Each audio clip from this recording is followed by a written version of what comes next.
ជាបឋមខ្ញុំកណាមានទុកងខេត្តពោធិ៍សាត់សូមក្រាបថ្វាយបង្គំចំពោះព្រះថេរានុថេរៈគ្រប់ព្រះអង្គ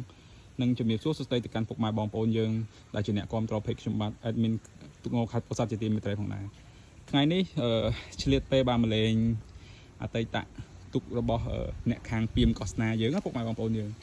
ដែលពុកម៉ែបងប្អូនយើងបានឃើញនៅក្នុងវីដេអូនេះហើយគឺមានឈ្មោះថាបតុមមុផាដែលស្ថិតនៅក្នុងវត្តពីមកោសនានេះគឺជាទុកថ្មីដែលទើបតែយកមកដល់កាលពីប្រហែលថ្ងៃមុនដោយតែពុកម៉ែបងប្អូនយើងបានទស្សនាហើយទុកនេះស្អាតពុកម៉ែបងប្អូនយើងនៅខាងក្រៅហើយមានការក្របត្រឹមត្រូវពុកម៉ែបងប្អូនយើង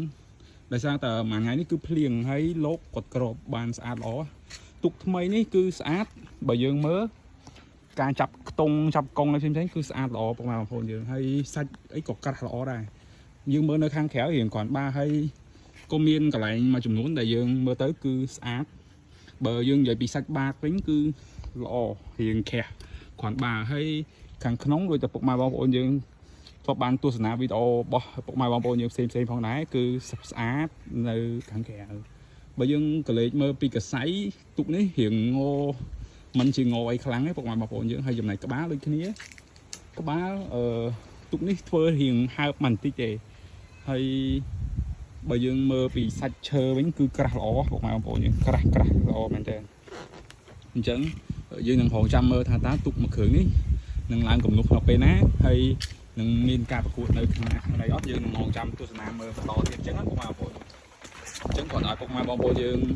មកមើលត្រួស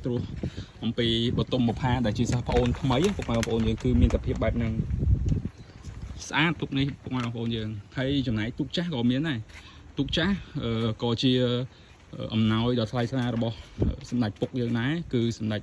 តេជោហើយទុកហ្នឹងគឺបច្ចុប្បន្នគឺអមឡើងកើតដែរពុកម៉ែបងប្អូនយើងនេះគឺជាទុកដែលនៅក្នុងវត្តបតុមកេសរគុំពីមកោសនាស្រុកសិនត្រង់ពុកម៉ែបងប្អូនយើងទុកនេះអត់ទាន់ពេញខ្នាតល្អទេកាលពីមុនយើងលេងទុកចំណុះ60ជាងឯងពុកម៉ែបងប្អូនយើងតែបច្ចុប្បន្នយើងលេងដល់70ជាងហើយអញ្ចឹងបើយើងមើលពីខាងកសៃវិញសិស្សប្អូនថ្មីរបស់បតុមមុផាគឺស្អាតល្អពុកម៉ែបងប្អូនយើង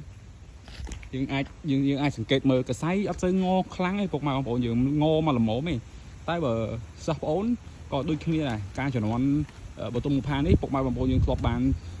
ដឹងច្រើនហើយគឺស្អាតហើយការរៀបចំល្អនៅក្នុងវត្តនេះពុកម៉ែបងប្អូនយើង